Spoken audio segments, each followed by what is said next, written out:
చేస్తున్నాను. ప్రస్తుతానికి అయితే ఓకే, బైక్ అయితే నాకు నచ్చింది, బాగుంది. ఇక్కడ మొబైల్ పెట్టుకోవడానికి కేస్ కూడా ఇచ్చాడు, బాగుంది, చాలా స్మూత్గా వెళ్తుంది. ఈకో మోడ్లో ఇది 45 వరకు వెళ్తుంది, స్మూత్గా ఉంది. బ్రేక్ కంట్రోల్ కూడా బాగుంది, అంతా చూసిన ఎక్సలెంట్ ఉంది. మాత్రం ఎక్సలెంట్ ఉందమ్మా. సైడ్కి ఫుట్ ఇచ్చాడు, అండ్ మన లగేజ్ పెట్టుకున్న సైడ్ ఫుట్ పెట్టుకోవడం మాత్రం బాగుంది, నాకు బాగా నచ్చింది. ఓకే, గుడ్, చెప్పవసరం లేదు, ఇంకా బాగా నచ్చింది.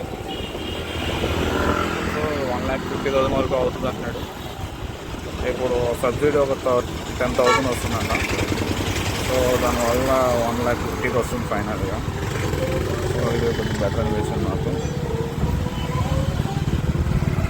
అండ్ అయితే ఓవరాల్గా అయితే బాగుంది, పికప్ కూడా బాగుంది. 2 మోడ్స్ ఉన్నాయి, 2 మోడ్స్లో అయితే ఒకటేమో 60 వరకు వెళ్తుందంట. ఇప్పుడు లాస్ట్ హైపర్ మోడ్ ఉంటుంది, దాంట్లో అయితే 80 వరకు వెళ్ళొచ్చు అంటాడు. ఈకో మోడ్లో వెళ్తున్నాయి, ఈకో మోడ్లోనే మనకు స్పీడ్ అయితే చాలా